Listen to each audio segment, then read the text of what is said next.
Go. Bonjour YouTube, bonjour les amis, vous vous portez bien, ok. Aujourd'hui on va entamer un nouvel exercice portant sur les nombres complexes niveau terminal D. Bon, comment calculer le module et l'argument, trouver l'argument d'un nombre complexe, puis comment mettre sous forme algébrique et autres. Bon, on commence. Stop! Si tu n'as pas encore abonné à ma chaîne YouTube, abonne-toi et like et partage la vidéo. Go! Ok, déterminons le module et un argument de Z, puis déduisons la forme algébrique de Z. Alors on peut commencer. Z égale à 1 demi moins I racine de 3 sur 2 le tout exposant 3 au cube. Donc qu'est-ce qu'on fait premièrement? On va calculer le module. Donc astérisque. Module de Z. Donc, pour calculer le module de Z, il y a beaucoup de propriétés. Module même, bon, ça fait Z égale à 1 demi moins I racine de 3 sur 2 exposant 3. Donc ça nous donne quoi? Module, ça fait 1 demi moins I racine de 3 sur 2 exposant 3. Ainsi que module, ça fait racine carrée de la partie réelle le tout au carré. Ici notre partie réelle le tout au carré c'est 1 demi plus notre partie imaginaire le tout au carré. Notre partie imaginaire le tout au carré ça fait moins racine carrée de 3 sur 2 le tout au carré. Donc finalement on trouve quoi? On trouve ici un quart. 1 demi le tout au carré ça fait un quart plus moins racine carrée de 3 sur 2 le tout au carré, ça nous donne 3 quarts. Donc 1 quart plus 3 quarts, ça nous donne 1. Racine carrée de 1 égale à 1. Donc notre Z égale à 1. Bon, ça reste exposant 3, donc ça fait Z égale à 1 exposant 3 implique que égale à 1. Module de Z égale à 1. Go. Maintenant cherchons l'argument de Z. Pour chercher l'argument de Z, on écrit premièrement cosinus θ sinus θ. Qu'est-ce que ça veut dire? Ça veut dire que on veut chercher, argument veut dire que de trouver l'angle correspondant à notre complexe, à notre nombre complexe. Donc pour chercher l'argument premièrement, on fait partie réelle sur le module de Z, partie réelle sur le module de Z, et ici cosinus θ égale partie réelle sur notre module de Z. Notre partie réelle c'est 1 demi. 1 demi sur notre module de Z. Notre module de Z c'est 1. Donc 1 demi sur 1 égale à 1 demi. Ici notre partie imaginaire c'est moins racine carrée de 3 sur 2. Donc partie imaginaire aussi sur notre module de Z. Partie imaginaire ça fait moins racine carrée de 3 sur 2. Donc ça fait moins racine carrée de 3 sur 2 sur 1. Moins racine carrée de 3 sur 2 sur 1, ça fait quoi? Ça fait moins racine carrée de 3 sur 2. Donc on va déterminer l'angle directement. Pour chercher l'angle, on fait quoi? On fait le cercle trigonométrique. C'est ça que je viens de faire. Ouais, c'est ça. Ici, il y a pi demi, pi sur 3, pi sur 4, pi sur 6, et tout. Bon, on va au droit au but. Parce que c'est l'angle qu'on veut chercher. Pour trouver l'angle, premièrement, ici, on a cosinus 1 demi. Cosinus 1 demi, c'est où? Ici, c'est ici. Parce que c'est la partie des cosinus qui est l'axe des abscisses. L'axe des ordonnées, c'est la partie des sinus. Donc ici, cosinus θ. Ici, notre θ, c'est 1 demi. Donc ça fait cosinus 1 demi. C'est ça ici.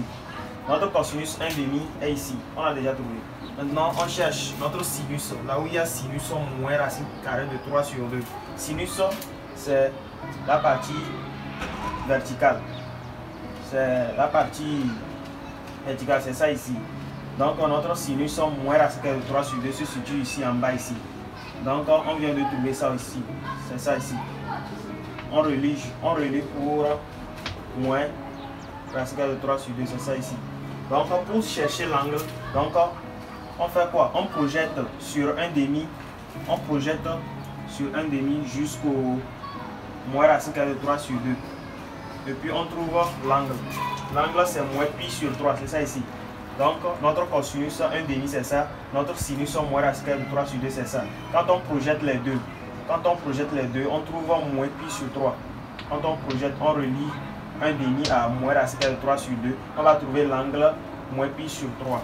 Donc, c'est ça. On peut écrire θ égale à moins pi sur 3. On a déjà trouvé notre θ. Donc, on écrit quoi? On écrit arg de z égale à moins pi sur 3 modulo de pi. Ce n'est pas encore fini. Mais ici, on a notre z est 1 demi moins i racine carrée de 3 exposant 3. Il y a les propriétés. Propriété de argument de z exposant n. Donc ça fait n fois argument de z. Donc ça veut dire que ici notre argument z exposant 3. Donc ça veut dire que 3 fois argument de z. Ça fait 3 fois argument de z. Donc notre argument de z c'est moins pi sur 3 modulo de pi. Donc on va le multiplier par 3. Donc ça fait quoi? Ça fait 3 fois moins pi sur 3. 3 fois moins pi sur 3, ça nous donne combien? Ça nous donne moins pi. Donc on peut écrire directement que argument de z, on peut écrire directement que argument de z égale à moins pi. Et puis on a déjà trouvé notre argument de z, qui est argument de z de 1 demi moins i racine carrée de 3 sur 2 exposant 3 est moins pi. C'est fini. Déduisons la forme algébrique de z. Pour déduire la forme algébrique de z, qu'est-ce qu'on fait? Avant, on avait trouvé notre θ. Notre θ était égal à moins pi. On avait trouvé. On avait écrit que ça fait argument de z égal à moins pi. Bon, pour mettre sous forme algébrique, qu'est-ce qu'on fait premièrement? Bon, on va transformer ça sous la forme trigonométrique. Après avoir transformé sous la forme trigonométrique, et puis on peut simplement transformer sous la forme algébrique. Parce que θ égale à moins pi, on ne peut jamais transformer directement en forme algébrique sans avoir passé par la forme trigonométrique. Donc on peut commencer. Donc le nombre complexe z s'écrit sous la forme trigonométrique est R facteur de cosinus θ plus i sinus θ. Que signifie notre R? Notre R là signifie quoi? Ça signifie le module. On avait calculé le module de Z qu'on avait trouvé. Le module de Z était 1. On va remplacer.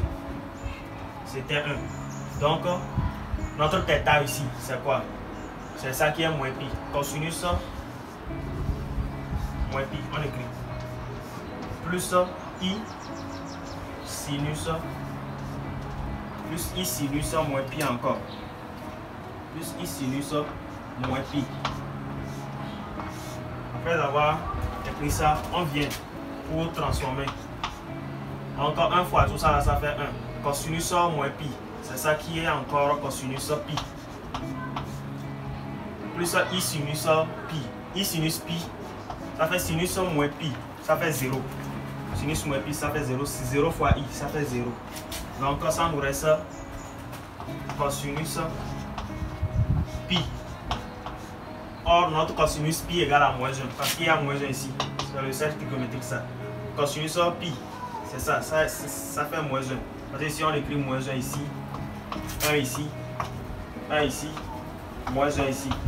Donc cosinus pi, ça fait moins 1. Donc, la forme algébrique de z égale à moins 1. La forme algébrique de z égale à moins 1. Merci beaucoup pour le visionnage. N'oubliez pas de vous abonner et de liker la vidéo.